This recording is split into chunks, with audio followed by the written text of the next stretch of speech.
توی این ویدیو میخوام ببینم میلکا بهتره یا شکلات دبی چاکلت. هلو گایز، چطوری بچه‌ها؟ خوش اومدیم به یک ویدیو جدیده دیگه. امروز اومدیم ببینیم دبی چاکلت بهتره که این روزا خیلی ترند شده یا شکلات صبونه میلکا. البته اینا هیچ ربطی به هم دیگه ندارن، یعنی اصلا شکلات صبونه از اون اصلا دبی چاکلته.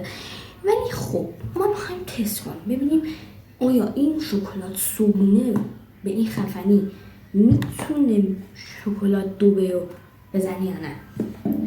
آره، ما به همه چی نمره میدیم، یعنی از لحاظ بسته‌بندی، از لحاظ حجمش و از لحاظ 100% خوشمزگیش. بزنیم سراغ ویدیو. Let's do this. خب ما اینجا یه قاشق داریم برای شکلات میلکا. اول بریم به بسته‌بندی ما نمره میدیم. اینو نگفتم. شکلات دبی چاکلت همونطوری که وزنش میبینید، من اینو قبلا تست کردم، یعنی قبل از این ویدیو، و الان در دسترس نداریم. ولی خب حالا ما خوردیم و مزه‌ش هم میدونم. و حالا بریم شکلات صبونه میلکا رو تست کنیم. از لحاظ بسته‌بندیش واقعا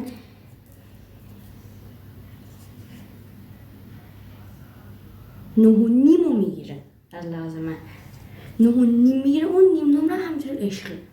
آره. بعد آقا بریم تستش کنیم دیگه. از لحاظ بسته‌بندی پس شد 9.5. بعد از دیگه چی بود؟ مزه و حجمش که واقعا زیاده. 350 گرم، 100% 10. بریم مزه رو تست کنیم.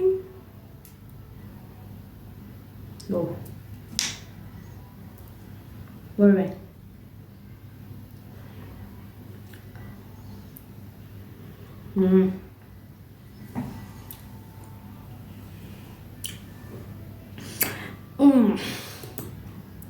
خیلی خوبه.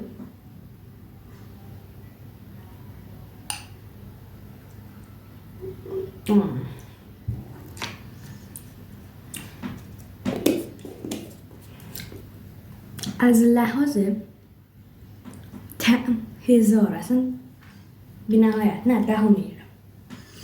حالا بریم سراغ دبی چاکلت. ما خوردیم و مزه‌ش هم میدونم و به مزه‌ش هم نمره میدم.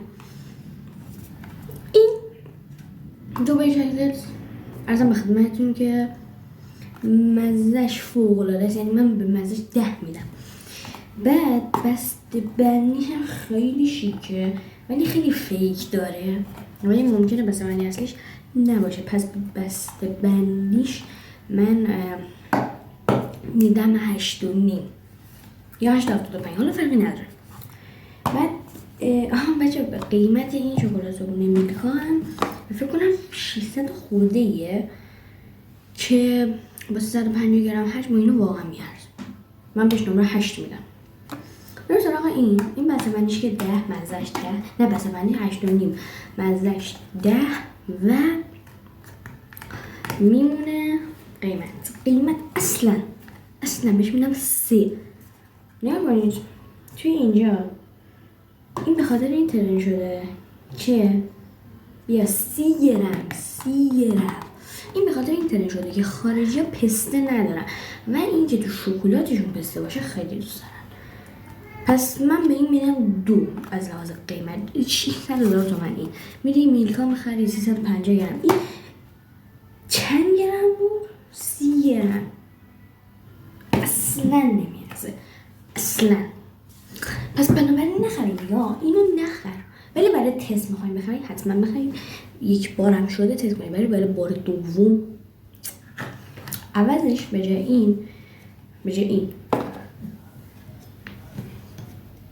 بینو خر 350 گرمه.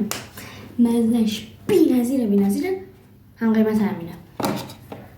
آره دیگه خلاصه داره. اگه از اینجور ویدیوها خوشت میاد حتما توی کامنت ها بهم بگو که پارت دوم از چه شکلات هایی استفاده بکنم و اون شکلات ها رو بیارم و بریم که ببینیم کدوم شکلات بهتره. و اگه دوست دارید مثل کومان ما به همراه دوستم به این شکلات ها نمره بدیم، یعنی حذوی، یکی بره بالا یکی بره فینال و یکی قهرمان شه. اگه اونطوری هم دوستان حتما کامنت بذارید که پارت دوم میخوایم همین کارو بکنیم. پس تا یک ویدیو دیگه میبینمتون. فعلا